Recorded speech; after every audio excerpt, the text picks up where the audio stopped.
Against the exotic backdrop of Prince Edward Island, it's Magnum P.I.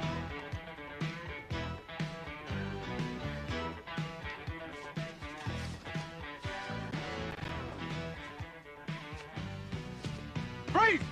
Come on, put those potatoes back. Come on, they're not yours. I mean it. Put them back. Put them back or I'll blow you away. Punk!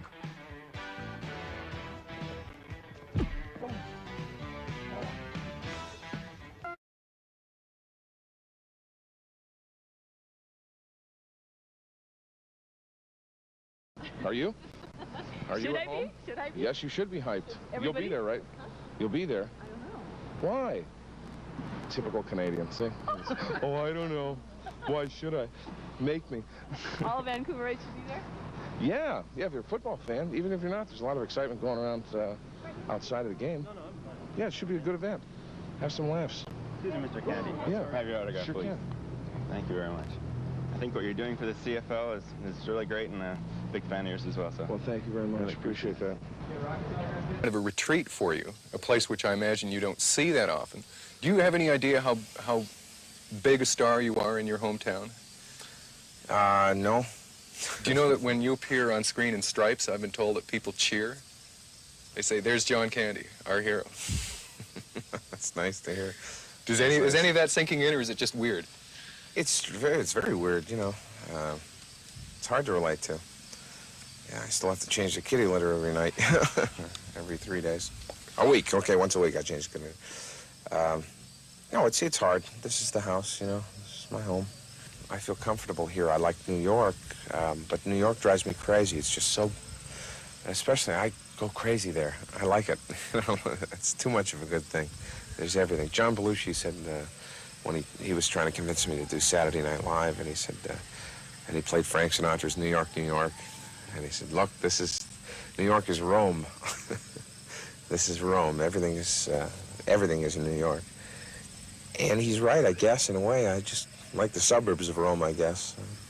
John's suburb of Rome is a pleasant home in rural Ontario, a quiet place with a barn and pond, and he can relax there. Over there, that's where the Martians landed. And then they left this water. I don't drink it. Now, of all the characters that you've made, I suppose the one that's most had its impression on me is Johnny LaRue, and I don't think I'm alone in that. Kids love LaRue, you know, because he's such a sleaze. You know, he's a loudmouth, pompous idiot. He's always getting in trouble, and his shady connections with the mob. He's an interesting character. And you're proud of what you do? Yeah, I'm very proud of what I do. I'm very proud of the show. I'm very proud of Second City.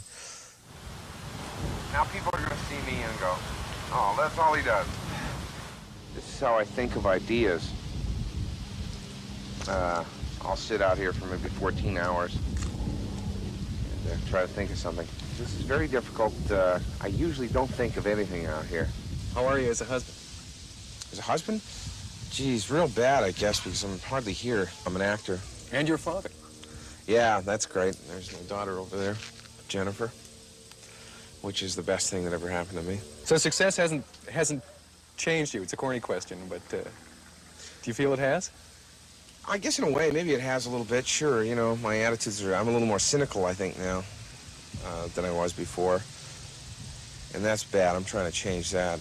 What's it like to go out trying to be funny when you feel terrible, when you feel cynical? Well, working with this group, it's real easy. It's very easy. I mean, if you're down, somebody will pick you up, and if they're down, you try to pick them up.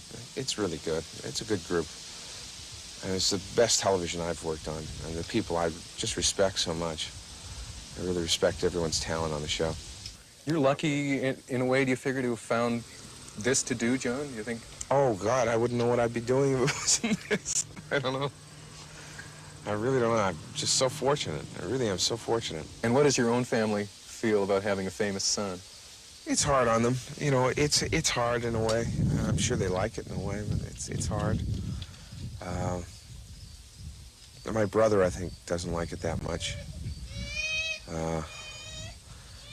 It's always, you're John's brother. He's my older brother, too, so that's even worse on an older brother.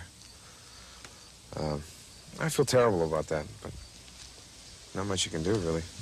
Walking with John through his property the pressures of being a television and movie star seem far removed. He grew up around here, and owning a place like this has always been a dream for him. The time that John Candy gets to spend here is precious. He's on the road at least 5 months of the year. Here, he spends that valuable time with his wife Rose and his daughter Jennifer. He has the time to enjoy the fruits of his success, and sometimes he reflects on what it was that got him where he is now. Second City really did it for me, you know. I was working in Toronto doing commercials, underground theater, and good underground theater. I was in a production of Creeps. Second City just, I really grew up when I went there in a lot of ways. I learned what life was like. It was my first time away from home, really, and away from the city, from the womb. And it was Chicago, you know. Bars were open till 5 in the morning. It was good times. I was meeting all sorts of interesting people. And I was learning my craft, which I never understood at that point. I'm just now understanding what I was learning then. A lot of temptations down there, too. Oh, sure there was. And I exploited all of them. It was fun. It was great. I had a great time. I really learned a lot. So success hasn't spoiled John Candy?